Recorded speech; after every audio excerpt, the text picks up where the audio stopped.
Hello बच्चों, last video में आपने देखा अकाउंटिंग कॉन्सेप्ट। मैं आपको फिर बता देता हूँ कि अकाउंटिंग कॉन्सेप्ट के मेरे 2 वीडियो हैं। रीज़न क्या है कि उसके पॉइंट्स ज़्यादा हैं।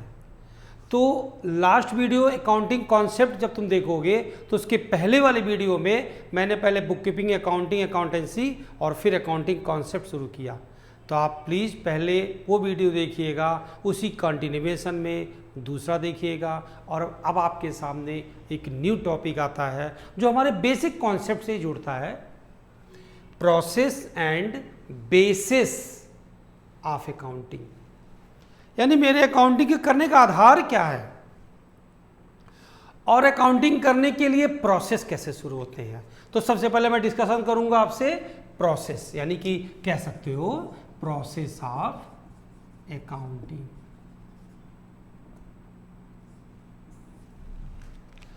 एक दुकानदार बैठा हुआ है ऐसे हाथ रख के।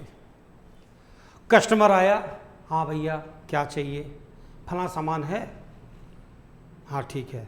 कस्टमर को दिखाया उखाया, कस्टमर फिर उसको लिया, पैसे वैसे दिया, कैश मेमो काटा, जीएसटी लगाया, पेमेंट हो गया, कस्टमर चला गया। अब दुकानदार ऐसे नहीं बैठा रहेगा, अब कुछ काम करेगा। अपने स्टॉक में से जो सामान दिया उसको लेस करेगा कि भाई मेरे पास फला चीज़ का 85 पीस था, 2 पीस ये ले गया, 83 बचा। मेरे पास पहले 478 रुपये थे, अभी भी ये आदमी सामान ले गया 52 रुपये का, तो 478 और 52 कितने रुपए हो गए, उसको ऐड करेगा, लॉक करेगा। जहाँ से सामान उठाया था वो जगह खाली हो गई होगी तो कुछ एक्टिविटी हो जाएगी ना। तो एक्चुअली जब हम अकाउंटिंग को रिकॉर्ड करते हैं तो उसके पहले हमें कुछ चीज़ों को सोचना होता है, समझना होता है, और वो बहुत जल्दी से बिजनेसमैन समझता है।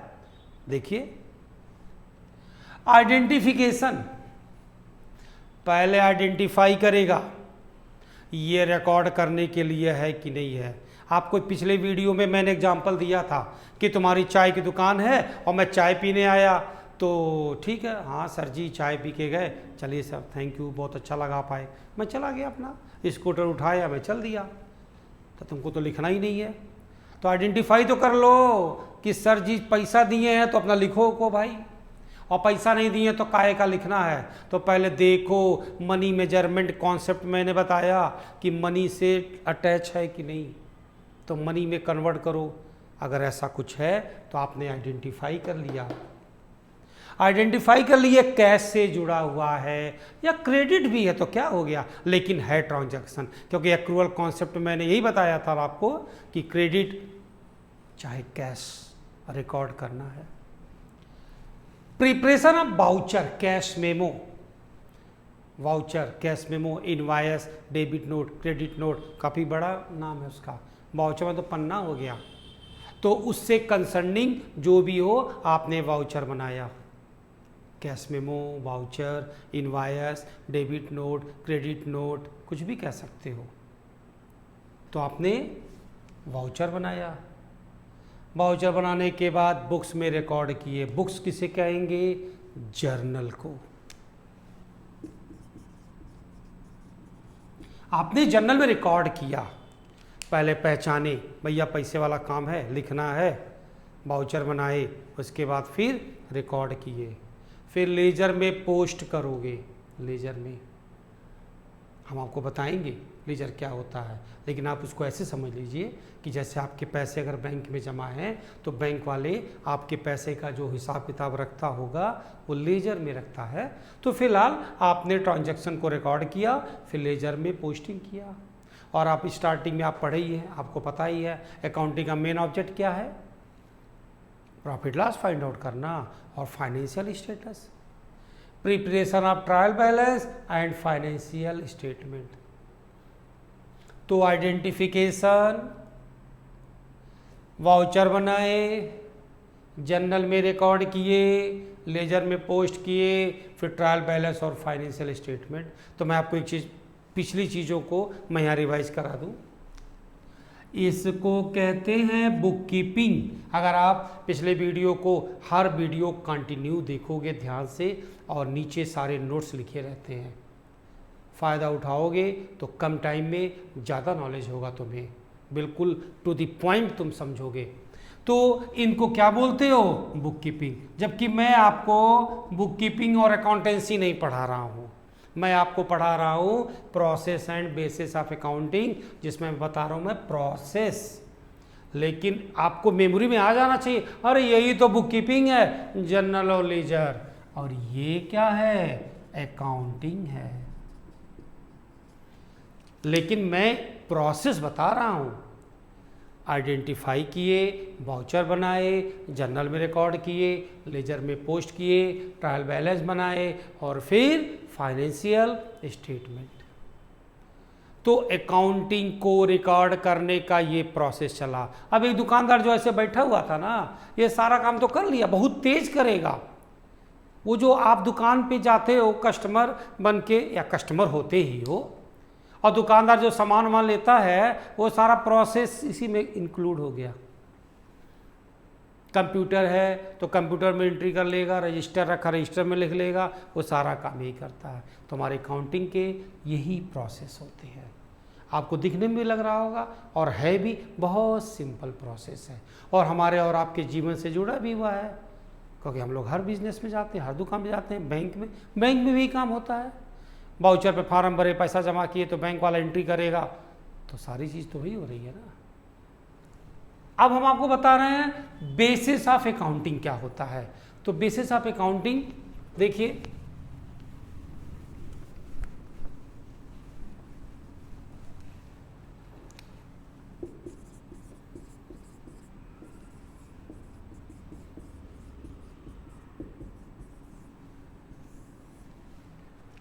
अकाउंटिंग के दो बेस,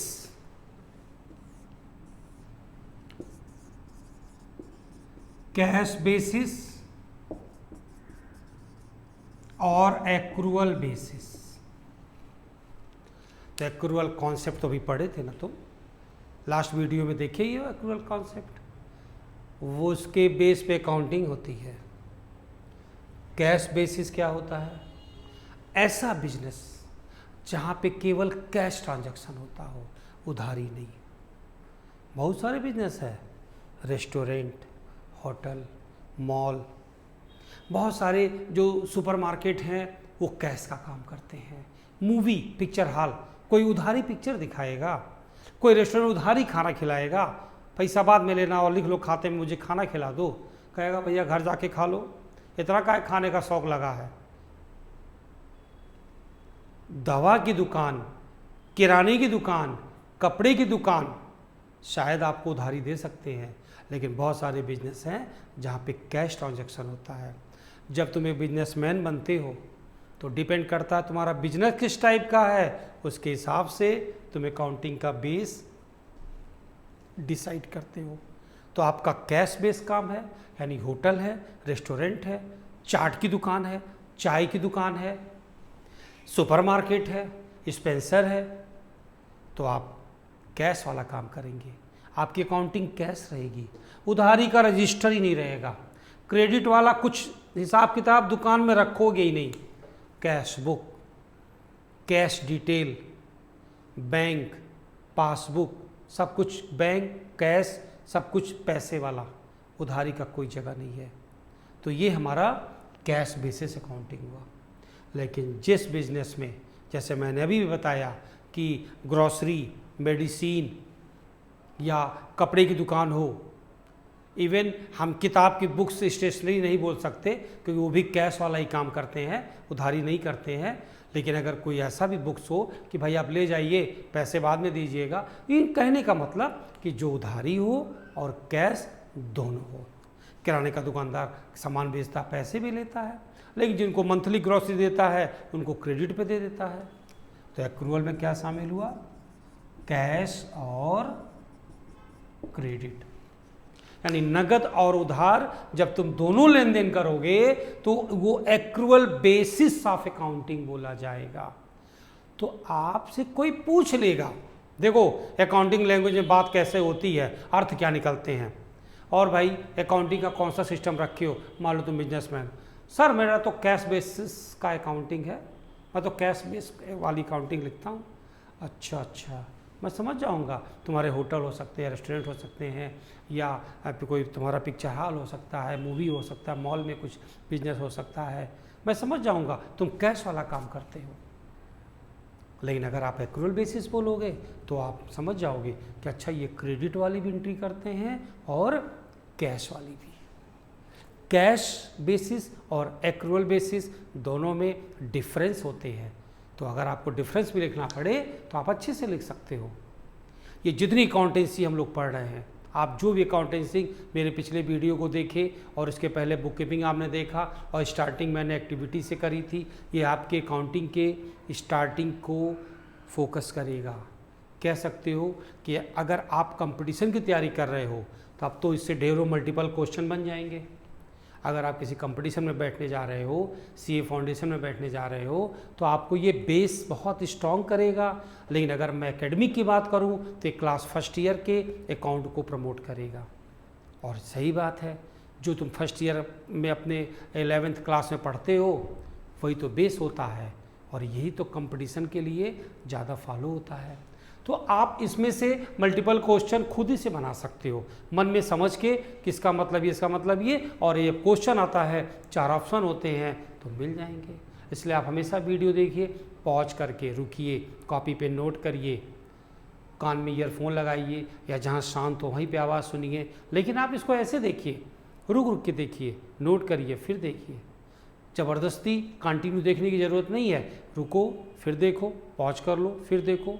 तो लेकिन एक फ्लो में देखो, भले ही थोड़े से, मान लीजिए मेरा वीडियो अगर 20 मिनट का है तो आप ये मान के चलो तुम्हें 1 घंटा देना पड़ेगा अच्छे से। और उसके बाद जब एक बार दिमाग में तुम्हारे कॉन्सेप्ट बैठ जाएगा, फिर बीच बीच में वीडियो कंटिन्यू सुनो, 20 मिनट खर्च करो, आराम से सुनते रहो। तो आपके लिए जो अकाउंटिंग का बेस है उसको 2 कैटेगरी में ही बांटा गया, कैश बेसिस और एक्रूअल बेसिस। अब मैं आपको ये भी टॉपिक बता देता हूँ कि जो हमारी अकाउंटिंग है उसके जो 4 सिस्टम है, यानी जो कैश बेस है या एक्रूअल बेस है, इन दोनों बिहाफ पे आप अपनी अकाउंटिंग में कौन सा मेथड एडॉप्ट कर सकते हो, मैं आपको ये भी बता देता हूँ। तो बच्चों हमारा ये टॉपिक था, स्टार्टिंग हुआ है process and bases of accounting, और इसी के कंटिन्यूएशन में मैं आपको बता रहा हूँ सिस्टम। 4 सिस्टम होते हैं, double entry system, cash system,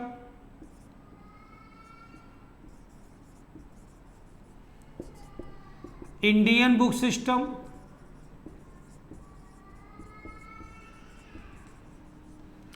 और सिंगल एंट्री सिस्टम। ये 4 सिस्टम है हमारे। सबसे पहला नाम है डबल एंट्री सिस्टम। कभी भी कोई पूछे आप अकाउंटिंग का कौन सा सिस्टम पढ़ते हो, तो तुम डबल एंट्री सिस्टम पढ़ते हो, क्योंकि ये एक्रूअल बेस सिस्टम है। एक्रूअल बेस सिस्टम, इसको तुम हाइब्रिड सिस्टम कह सकते हो। ये पूरे वर्ल्ड वाइड तुम्हारा बिजनेस इंडिया पे भी है और अमेरिका में भी है, तो तुम डबल एंट्री सिस्टम फॉलो करोगे। यानी कि डबल एंट्री सिस्टम में ही डेबिट क्रेडिट का यूज होता है, डबल एंट्री सिस्टम में ही जनरल लेजर और ट्रायल बैलेंस और फाइनल अकाउंट, जो हमारे अकाउंटिंग के मेन ऑब्जेक्ट हैं, वो फुलफिल होते हैं। डबल एंट्री सिस्टम आपका सबसे इंटरनेशनल सिस्टम है। जैसे अंग्रेजी पूरे विश्व में बोली जाती है, वैसे अकाउंटिंग का ये सिस्टम पूरे वर्ल्ड में फॉलो होता है, क्योंकि सारे लोग डेबिट क्रेडिट का यूज़ करते हैं, हर बैंक वाले यूज़ करते हैं, हर बिजनेसमैन यूज़ करता है, और उसका जो मेन मोटो है अकाउंटिंग रिकॉर्ड करने का, वो इसको फुलफिल करता है। कैश सिस्टम मैंने अभी भी तो बताया आपको, अकाउंटिंग के बेसिस ऑफ अकाउंटिंग के 2 हो गए, कैश बेसिस और एक्रूअल बेसिस। तो जो कैश बेसिस है वही जो कैश बुक है, जो होटल रेस्टोरेंट और हर जगह यूज करते हो, जिनका काम कैश वाला है, वो कैश सिस्टम रखते हैं। लेकिन ये जो कैश सिस्टम है ये डबल एंट्री सिस्टम में मर्ज हो जाता है। मैं आपको नेक्स्ट वीडियो में अकाउंटिंग साइकिल बताऊंगा तो वहाँ पे इसकी चर्चा करना जरूरी होगा, क्योंकि बिना इसको बताए हुए मैं अकाउंटिंग साइकिल आपको मैं बता नहीं पाता। मतलब मैं तो बता देता लेकिन आप समझ नहीं पाते। तो कैश सिस्टम फिर इनडायरेक्टली डबल एंट्री सिस्टम में मर्ज हो जाता है। और इंडियन बुक सिस्टम, अगर आप भारत में रहते हो तो भारतीय सभ्यता, भारत में तो हिंदी बोलते हो, अमेरिका में कोई अमेरिकन लैंग्वेज होगी, हो सकता है, कोई चाइना में रहता तो चाइनीज लैंग्वेज कोई हो सकती है। ये हमारा लोकल सिस्टम है भारत का, इंडियन बुक सिस्टम। यहाँ भी general ledger, trial balance, final account prepare होगा, ये भी हमारे अकाउंटिंग के मेन ऑब्जेक्ट को फुलफिल करेगा, लेकिन इसका जो सिस्टम लिखने का होगा वो इन दोनों का नहीं होगा। ये दोनों सिस्टम देखिए, मैं दोनों साथ साथ कर रहा हूँ ऐसे, 1 और 2, यानी वो सिस्टम दोनों मर्ज है। ये दोनों सिस्टम एक दूसरे के कंप्लीमेंट्री कह सकते हो। नाम बोलोगे डबल एंट्री सिस्टम, लेकिन कैश सिस्टम उसमें इन्वॉल्व हो जाता है, इसलिए कि डबल एंट्री सिस्टम में एक्रूअल सिस्टम में अकाउंटिंग होती है और उसमें कैश और क्रेडिट दोनों होता है, तो कैश भी चला गया और क्रेडिट तो हुआ ही। इंडियन बुक सिस्टम केवल भारतवर्ष में बनाई जाती है। हर इंडियन लैंग्वेज, पंजाबी, उर्दू, मलयालम, तमिल, किसी भी लैंग्वेज में लिख सकते हो। लेकिन अगर आपका बिजनेस फॉरेन में चला गया, इंपोर्ट एक्सपोर्ट हो गया, फिर तो ये सिस्टम नहीं कोई समझेगा ना। इसीलिए लोग डबल एंट्री सिस्टम को फॉलो करते हैं। लेकिन हम कुछ भी कर सकते हैं, हम भारत में रहते हैं, हमारी गवर्नमेंट ने चारों सिस्टम के लिए मुझे आज़ाद कर दिया है। इनकम टैक्स डिपार्टमेंट में जाएंगे, हम जो सिस्टम फॉलो करते हैं हम उनको दिखाएंगे, उनको मानना पड़ेगा। सिंगल एंट्री सिस्टम, अगर किसी को अकाउंटिंग की नॉलेज कम है, अकाउंटिंग वो ठीक से नहीं कर पाता है, तो वो हर एक ट्रांजैक्शन के जो 2 पहलू हैं, देखो फिर कॉन्सेप्ट की बात आ गई, डुअल एक्सपेक्ट कॉन्सेप्ट मैंने आपको बताया था। लेकिन जिसको नॉलेज कम है, किसी एक कॉन्सेप्ट को रख लेगा और सिंगल एंट्री सिस्टम बनाएगा, यानी हर एक ट्रांजैक्शन में किसी एक पॉइंट को रखेगा, तो वो सिंगल एंट्री सिस्टम होगा। तो आपको ये मेन टॉपिक फोकस करेगा process and bases of accounting. Process में मैंने बताया कि अकाउंटिंग का प्रोसेस कैसे स्टार्ट होगा, आइडेंटिफिकेशन करना, वाउचर मतलब प्रिपेयर करना, और उसके बाद फिर रिकॉर्ड करते हैं जर्नल में, फिर लेजर में पोस्टिंग करते हैं, और फिर फाइनल अकाउंट बन जाता है, trial balance and financial accounting. मैंने ये भी बता दिया कि जो जर्नल और लेजर है वो बुक कीपिंग होती है, और जो ट्रायल बैलेंस और फाइनल अकाउंट है वो हमारी अकाउंटिंग होती है। उसके बाद मैंने बताया अकाउंटिंग का बेसिस क्या है, यानी कैश बेसिस और एक्रूअल बेसिस। तो कैश बेस एक सिस्टम हुआ, एक्रूअल बेस एक सिस्टम हुआ, तो अकाउंटिंग के 4 सिस्टम भी हो गए, ये भी आपने देखा। नेक्स्ट टर्न पे हम आपको अकाउंटिंग साइकिल बताएंगे, बहुत इंपॉर्टेंट है। अगर न्यूमेरिकल के पॉइंट ऑफ व्यू से देखोगे, कंपटीशन के पॉइंट ऑफ व्यू से देखोगे, अगर तुम ये सोचो मेरी अकाउंटिंग थोड़ी अच्छी हो जाए, तो उस बेस पर आपके लिए अकाउंटिंग साइकिल समझना बहुत ज़रूरी है। आपकी बुक्स में बहुत छोटा सा टॉपिक रहता है, लेकिन आप देखिएगा हम, और आपको बहुत अच्छे समझ में आएगी। आपके पहले चैप्टर में, कभी कभी कुछ बुक्स में मैंने देखा राइटर की कि पहले चैप्टर में अकाउंटिंग साइकिल होती है, बड़ा मुश्किल होता है समझना। लेकिन आपने इतने वीडियो मेरे देख लिए हैं ना, इसके बाद अकाउंटिंग साइकिल देखोगे समझ में आएगा। ठीक है बच्चों, तो नेक्स्ट वीडियो में अकाउंटिंग साइकिल।